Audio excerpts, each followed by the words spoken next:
chose se produit la plupart du temps pour les flammes jumelles, parce qu'elles sont une âme dans deux corps. L'appel spirituel entre eux est si rapide, même lorsque l'un d'eux est dans l'autre côté du monde. Notre univers est de l'énergie. Les âmes sont de l'énergie. C'est pourquoi elles sont complètement connectées les unes aux autres.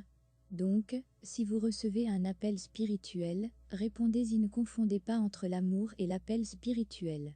Si vous avez un appel spirituel, ne vous concentrez pas sur l'amour. L'amour est un sentiment existant dans cette vie. Il n'existe pas après avoir quitté cette terre. Cette chose n'existe pas entre les âmes, elles ont une vie différente. La relation entre les âmes ne contient pas d'affection.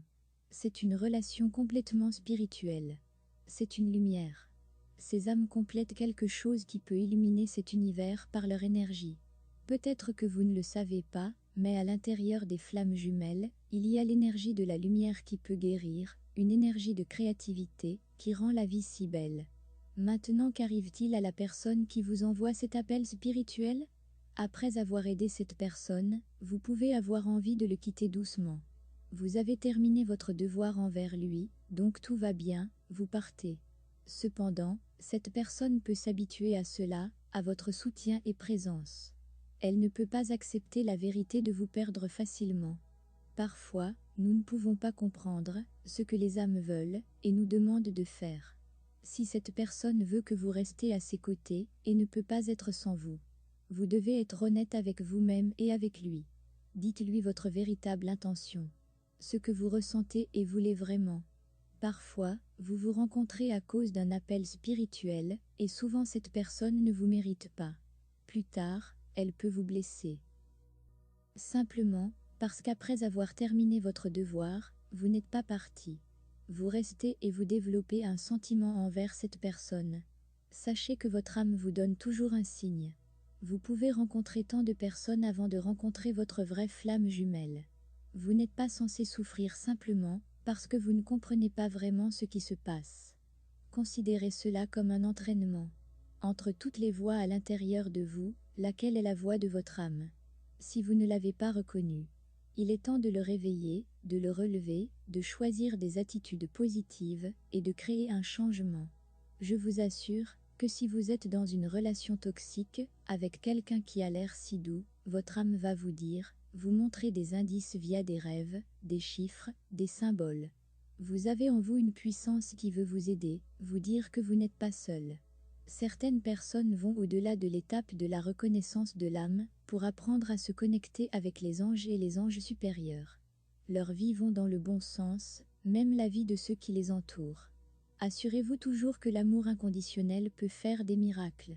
Et honnêtement, pour la flamme jumelle, vous n'avez pas besoin d'un appel spirituel pour soutenir votre jumeau.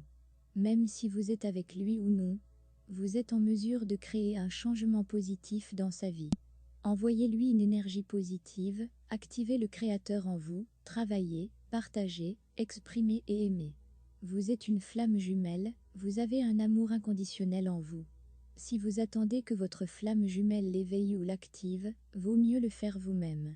Pourquoi pas? Vous n'avez rien à voir avec la négativité. Vous perdez du temps et de l'énergie. Un nouveau jour arrive dans votre vie, ce n'est pas pour souffrir. Recherchez votre indépendance, débarrassez-vous de l'énergie négative et faites le bon plan pour votre vie. N'attendez pas que quelqu'un vous aide, car vous pouvez aider vous-même. Le plus important est d'être capable de vous contrôler vous-même. Par exemple, vous souteniez quelqu'un et vous sentez que votre rôle s'arrête là-bas, vous contrôlez immédiatement votre sentiment et vous quittez. Ne soyez pas manipulé par l'autre. Ne vous perdez pas. Maintenant vous connaissez cette vérité, les âmes s'entraident, sans aucun rapport avec les sentiments. Elles ont eu un devoir, et elles y répondent. Comprenez comment fonctionne le monde des âmes. Et écoutez ce que votre âme veut vraiment. Les flammes jumelles reçoivent parfois un appel spirituel d'autres âmes et elles répondent, elles aident. Cela peut avoir l'air d'une relation flamme jumelle. N'oubliez donc jamais de garder vos sentiments loin des appels spirituels. Si vous étiez avec quelqu'un, vous l'aidiez du fond du cœur, et d'une manière ou d'une autre, vous commencez à avoir l'impression de faire tout ce que vous pouvez pour lui.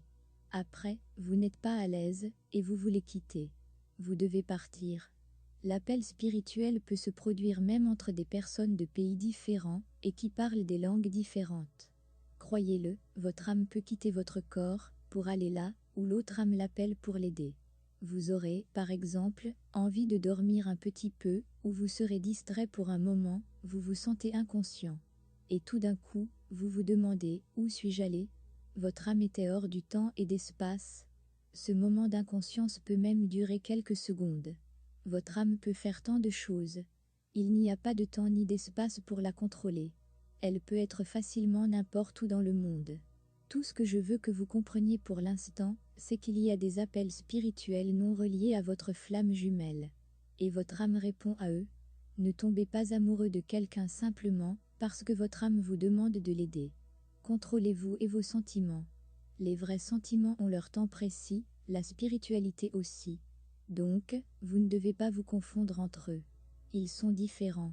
Soyez donc conscient et n'oubliez pas de vous ressourcer et renouveler votre énergie.